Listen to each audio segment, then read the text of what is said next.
archery is a really good example because archery is often one of the first sports to sell out at Olympics, which you might find surprising, but it does sell really quickly.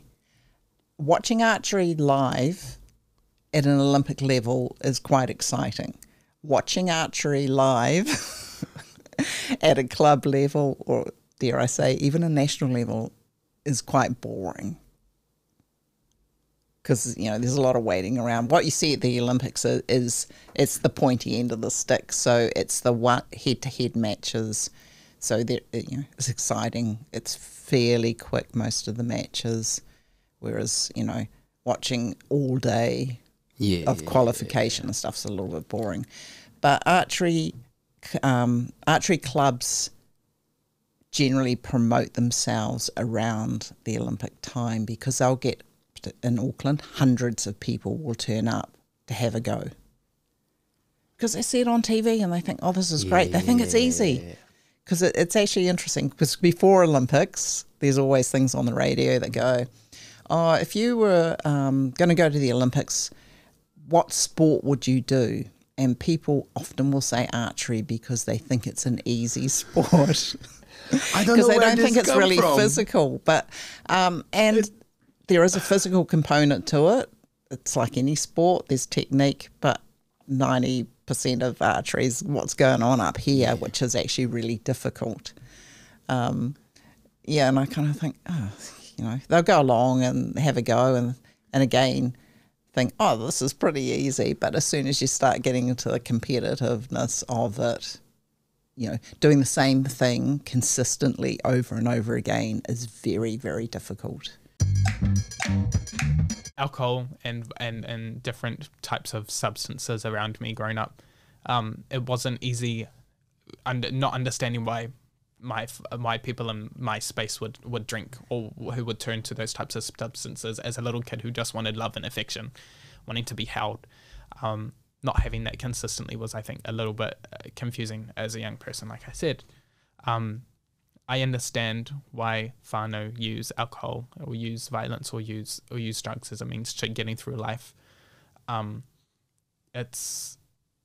can only speak from my personal experience, but I understand that the reason why a lot of our whānau use alcohol, whether it's not socially, whether they're alcoholics, whether they use it fucking medically, different drugs, I understand all those different types of abuse are just outcomes of colonization and the lack of action, the lack of honouring te tiriti o Waitangi. As a youth in this space, I take a lot of notes from industry leaders that are trying to promote healthy lifestyles. I understand that if all that's getting you through the day and to stay on this earth is weed, then you do what you need to do. If all that's getting you through the day is using alcohol, then do what you need to do. And as soon as you're ready to make a change, as soon as you're ready to improve your hauora for yourself, for your whānau, for your hapū, for your iwi, then we can have that conversation. I see a lot of leaders framing no alcohol and no drug abuse as like the correct well-being or model to use health, model to look after your health, and it's quite a Pākehā view, a blanket binary, no, you cannot use, because I also know that these things can be enjoyed in moderation. I don't know. Especially when you can talk about them, right? Especially when you are in a space that you can openly talk about them. When they're all prohibited, when you cannot even mention them in the school system, when you cannot even explain what's up, like, well, you can, but there are parts, there are moments that you have to stop, and you're like, of course. And then, as you said, rules are made to be broken. So if you keep telling someone that you cannot do something, that's going to spark some curiosity there. There are two main conversations that come off of having labels. One of them is if we put these like blind glasses on and say you can be who you are, you don't need labels, you don't need all these things, and you tell that to youth who are navigating these very sometimes distressing spaces in their life, you're almost gaslighting them into believing that there's no hate in the world. So if I tell a rangatahi you can be who you want, I think when you put into perspective all the homophobia that they grow up around, all the transphobia, all the snarky comments in primary school, do you have a girlfriend yet? And these kids are fucking young. And all these heteronormative societal conditions that they grow up in, and when you tell them that they're just allowed to be who they are, it sort of gaslights you. And it's like, were those experiences that I had not real? Were those side comments from teachers, from youth, all these heteronormative expectations, like I said before, were they not real? And then the other part of the conversation is, as Māori, we're Māori before anything else. I'm a descendant of Ngāpuhi, of Ngāti Wai, of Ngāti Whātua Kaipara, of Ngāti Poro, before I am Quack. When we introduce ourselves in our pepeha, often we go through our landmarks, our maunga, our moana, our waka, how we got to Aotearoa, and then we introduce our name. And so by having this very individualized approach to having labels, it can sometimes be a good thing. It can provide a safe space so you can see people who look like you, who have had similar experiences to you. But I would say that what's a lot more important is finding people that respect you and that love you, and that is a lot of the time found within those labels, within the queer community, transgender community, within the neurodiverse ADHD community. And I think a lot of the time people can like weaponize that conversation, and what we're trying to create is our revolutions, te tiriti justice. And within that, I think in the last couple of years, I've cared a lot less about people using my pronouns and a lot more about whether they're going to vote for a political party that is going to help our people or whether they're going to fuck us over. But yeah, everyone's on different stages in their hiding. For me, labels aren't too much of a big thing. It can be a place of understanding, a place of comfort, a place of identity for me and my people. But I care much more about the bigger picture in these spaces. We know that some sports are huge in Aotearoa, New Zealand, and their support, their sponsors, there's, you know, like it's on TV.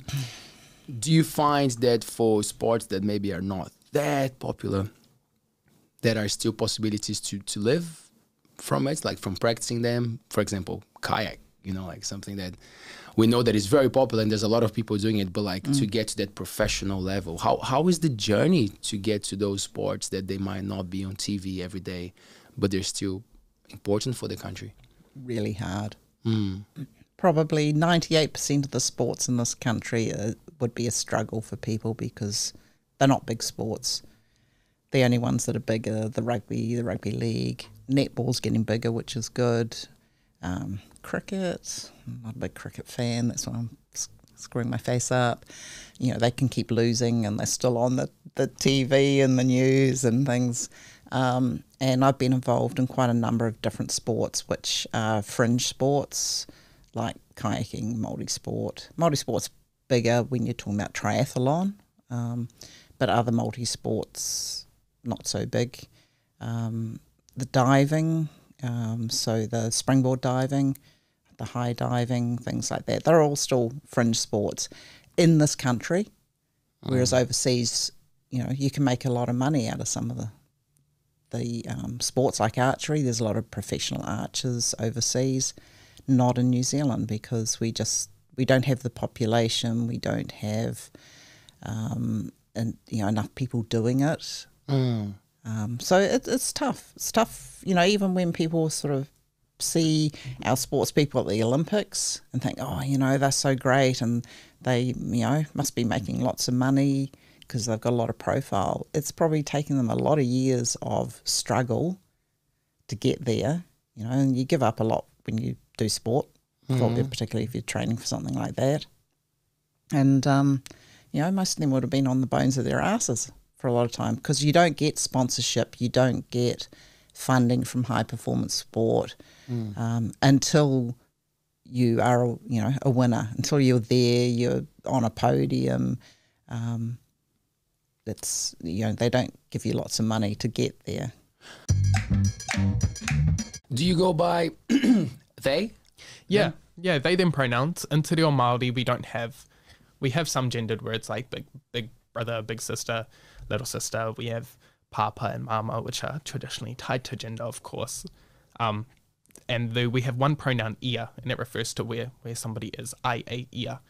But in a Pākehā context, I don't feel like a man or woman. I feel myself swimming between the two. Some days I wake up and I want to wear a skirt and a crop top and have my long hair and have this very like niche understanding of what it is to be a female or have femininity. But a lot of the time I'm just swimming between the two.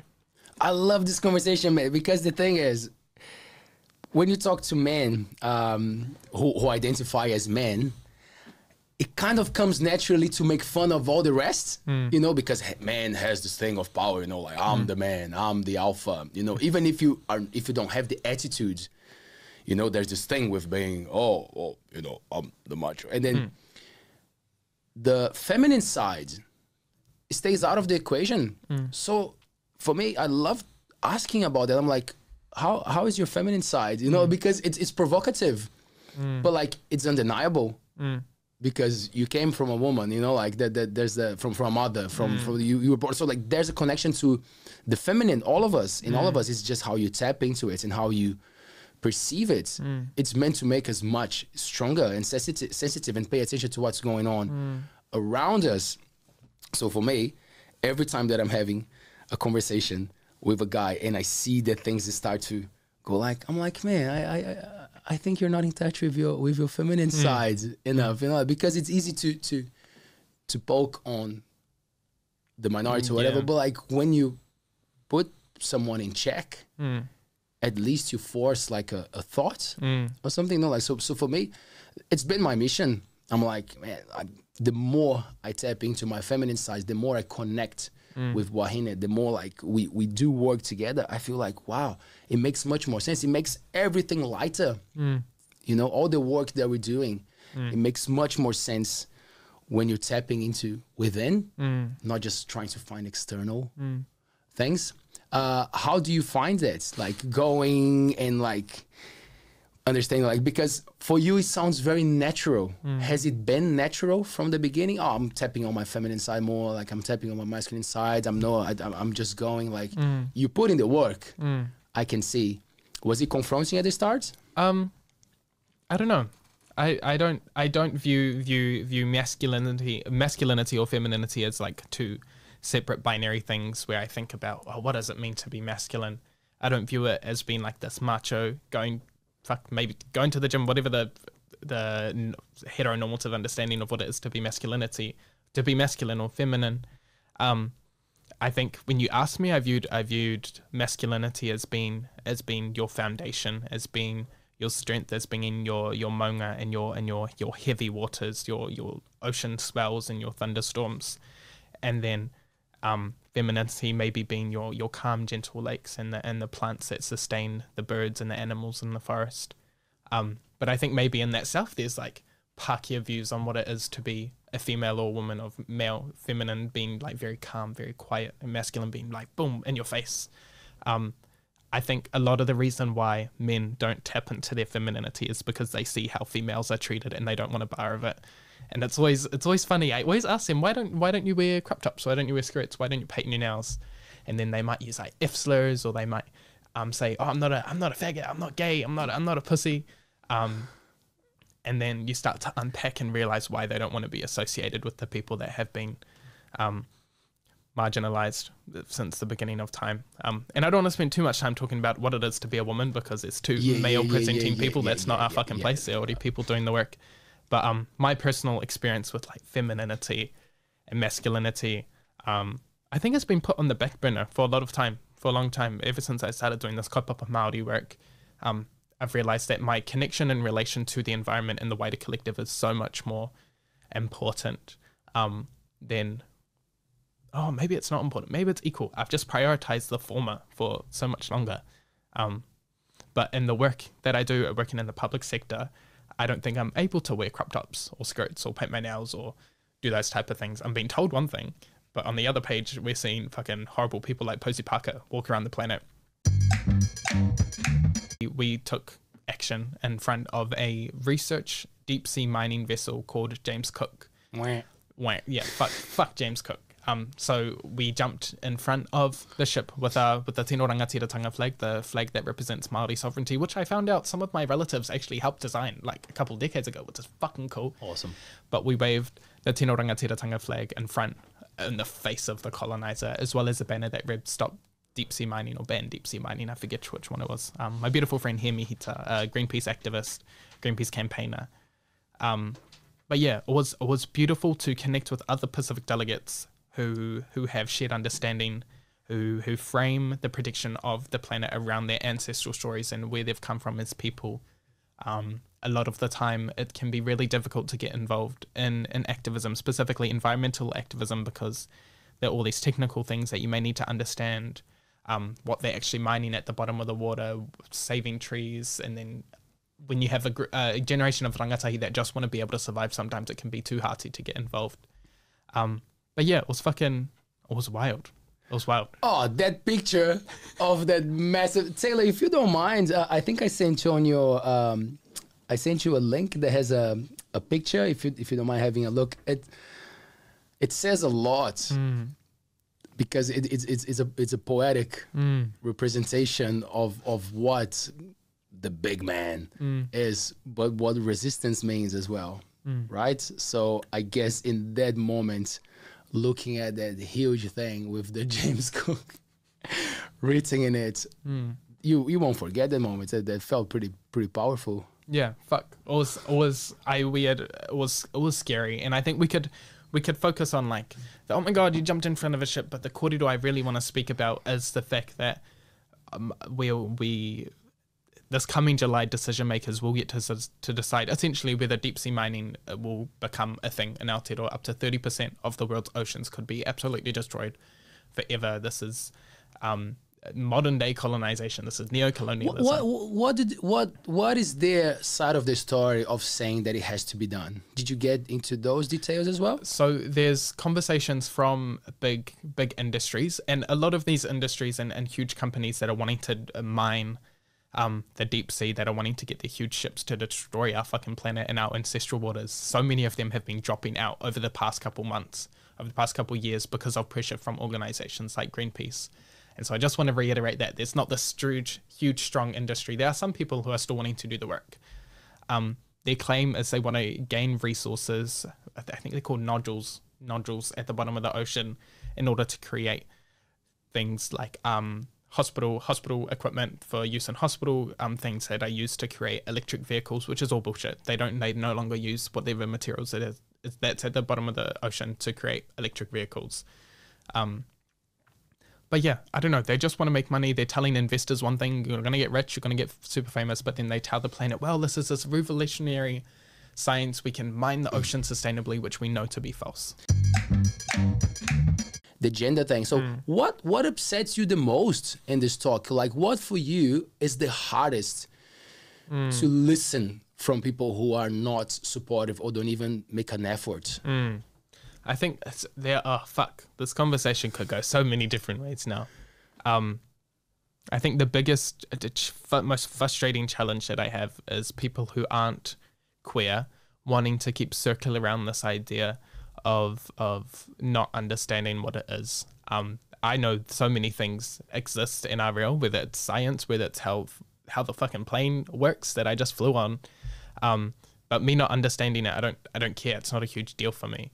And so when we think of kids growing up, when we bring very real statistics of suicide and mental health distress and abuse, using violence, using drugs, using alcohol, I don't see why that isn't enough just to be like, okay, I don't understand it, but let's move on. Let's create healthy balances of life. Let's improve the well-being of these people.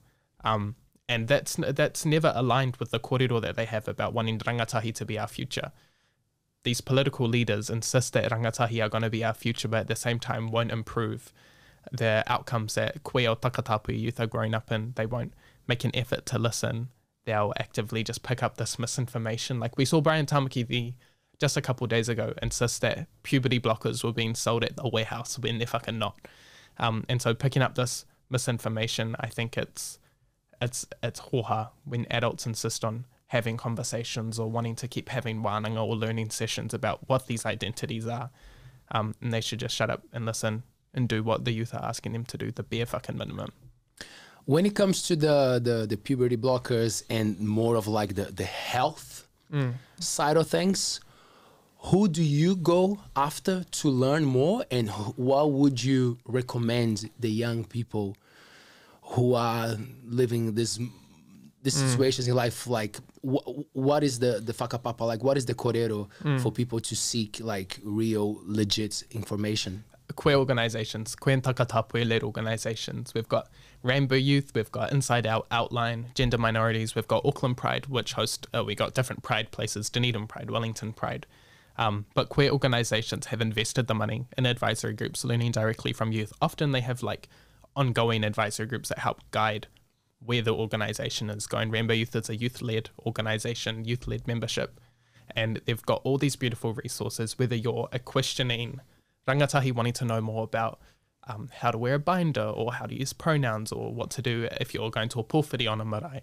There's so many resources out there, and if we keep continuing to expect everyday rangatahi, like myself, like queer rangatahi, to explain their identity or how to best support them, that's all good and well, but it creates a system where you refuse to learn and you refuse to grow, and you're expecting that emotional labour from the very people that have had to liberate themselves within their own houses, liberate themselves within their own families.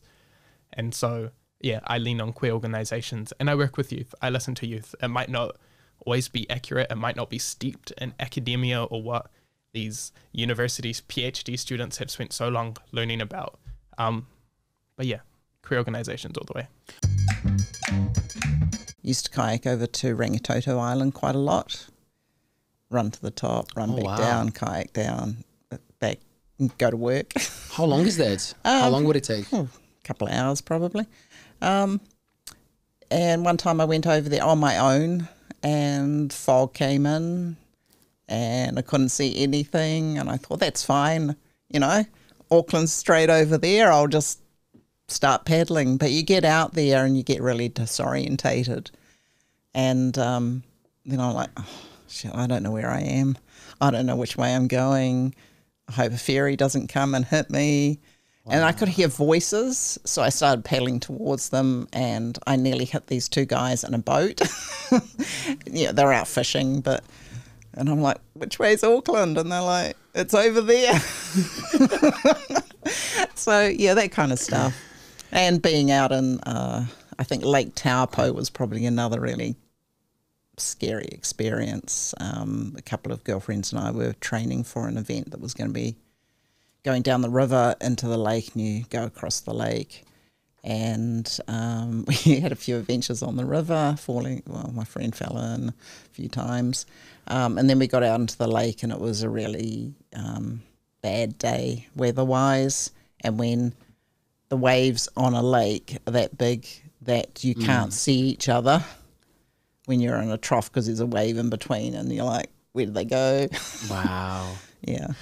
New Zealand cares a lot about safety in the water, right? Every year there are campaigns. Like, what places are dangerous? Like, what are the places that we often hear about that, like, for you, someone who was working on the ground, like doing that, like the people would always be wary of? Anywhere near water is dangerous. You know, you've got to respect it because you don't have control over it, and it's like going out fishing. We always keep a really close eye on what the weather's going to be doing. You know, I've checked the weather the last 3 days. This morning, get up early, check the weather again, the wind, what the swell's going to be like before we go out. So we've got a really good idea of what's going to happen.